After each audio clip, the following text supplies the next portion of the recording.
Now electronic configuration. What is electronic configuration? It is the arrangement of electrons around the nucleus in various shells and subshells. For example, according to Bohr's atomic model, electrons revolve around the nucleus in different shells or orbits. These shells are named as K, L, M, N and so on. They are also numbered as 1, 2, 3. मतलब K shell 1 के बराबर, L shell 2 के बराबर, M shell 3 और N shell 4 के बराबर. Maximum number of electrons in a shell is determined by 2n2 rule, whereas n is the number of shells. For example, if K shell, तो K shell का जो हमने बताया था कि नंबर है वो 1 है, L shell का नंबर 2 है, M shell का नंबर 3 है. तो जब K shell का नंबर 1 है तो यहाँ पे n इज इक्वल टू 1 और हमारे पास फॉर्मूला है कि कितने इलेक्ट्रॉन्स होने चाहिए एक शेल में 2n स्क्वायर. तो 2 के साथ n है तो n में जब K शेल में हमने देखने होंगे कितने इलेक्ट्रॉन्स हैं तो n में हमने फर्स्ट शेल यानी 1 लगा देना है और उसका स्क्वायर लेना फिर 2 से मल्टीप्लाई करना है. तो ये आंसर आता है 2. तो मतलब फर्स्ट शेल K शेल में टोटल 2 इलेक्ट्रॉन होने चाहिए. इसी तरह L शेल है.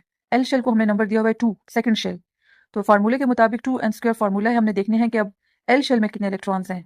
तो हम फार्मूले में जब वैल्यूज पुट करेंगे n की जगह हम L की जो वैल्यू 2 है वो लगाएंगे और 2 का स्क्वायर लेंगे, उसको फिर 4 को 2 से मल्टीप्लाई करेंगे तो 8 आता है. तो मतलब L शेल में 8 इलेक्ट्रॉन्स होने चाहिए.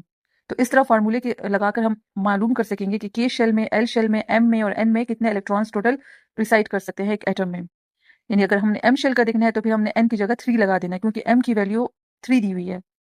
तो हम उसके मुताबिक जब 3 3 9, 9 2 18 तो इट मीन्स कि 18 इलेक्ट्रॉन्स M शेल में आ सकते हैं. Modern researchers have shown that the shells are further divided into subshells, which are S, P, D, and F. So the number of subshells in each shell and the number of electrons in each subshells are according to them given in table. तो मतलब कि अगर एक shell है K, तो उसको हमने further divided किया हुआ है सब शेल्स में. अब K शेल के अंदर भी एक सब शेल होगा, फिर इसी तरह L शेल के अंदर भी कुछ सब शेल्स होंगे. तो वो जो सब शेल्स हैं उनको हमने S, P, D and F दिए. मतलब इलेक्ट्रॉन्स यूं फ्रीली घूम नहीं रहे होंगे. वो K शेल में अगर घूम रहे हैं तो वो अब किसी एक सब ऑर्बिटल के अंदर रह के घूम रहे होंगे, इतना कोई आजाद नहीं घूम रहे होंगे. तो उन सब शेल्स के नाम S, P, D, F हैं. Now for example energy level और shell K which is also we called as 1 first shell. First shell में ऑलवेज एक ही सब शेल होता है, वो होता है S. और S में हमेशा मैक्सिमम 2 इलेक्ट्रॉन्स एकोमोडेट हो सकते हैं. S में आप 2 से ज्यादा इलेक्ट्रॉन्स एकोमोडेट नहीं कर सकते. तो K शेल में 2 इलेक्ट्रॉन्स हो गए क्योंकि K में एक ही S ऑर्बिटल होता है, subshell. Similarly, L shell, which we called as a second shell, and we have assigned it number 2. L shell also always have 2 subshells, S and P. As we know that S shell can always accommodate only 2 electrons, and P shell में हमेशा 6 electrons आते हैं. अब 6 से ज़्यादा accommodate नहीं कर सकते. तो 6 plus 2 give us total 8 electrons. So it means L shell में always 8 electrons आएंगे. इससे ज़्यादा आप electrons इसमें नहीं accommodate कर सकते. Third shell M, which have we assigned the number 3.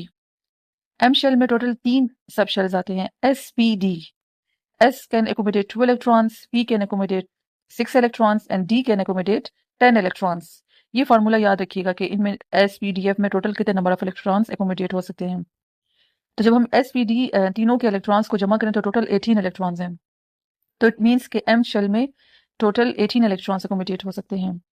इसी तरह N शेल है तो N में 4 सब शेल्स आएंगे, S, P, D, F. S में 2 इलेक्ट्रॉन्स, P में 6 इलेक्ट्रॉन्स, D में 10 होते हैं और F 14 इलेक्ट्रॉन्स हमेशा एकोमोडेट करेगा. तो फिर हम इन सब शेल्स के जब इलेक्ट्रॉन्स को जमा करें तो 32 बनते हैं. तो मतलब N शेल में टोटल 32 इलेक्ट्रॉन्स आ सकते हैं. इससे ज़्यादा आप एकोमोडेट नहीं कर सकते. तो देखिए हमने स्टेप वाइज पहले K शेल में एकोमोडेट किया S ऑर्बिटल, ठीक है. फिर L में आपने SP डाला, फिर M शेल में आपने SPD 3 ऑर्बिटल्स डाले, फिर N शेल में आपने SPDF 4 ऑर्बिटल डाले. फिर इसी तरह हर ऑर्बिटल के नंबर्स आपको याद होने चाहिए कि S में 2 इलेक्ट्रॉन आते हैं, P में 6 आते हैं, D में 10 और F में 14. तो इस लिहाज से उनको डालते रहें तो आपको नंबर ऑफ इलेक्ट्रॉन्स मिल जाएंगे.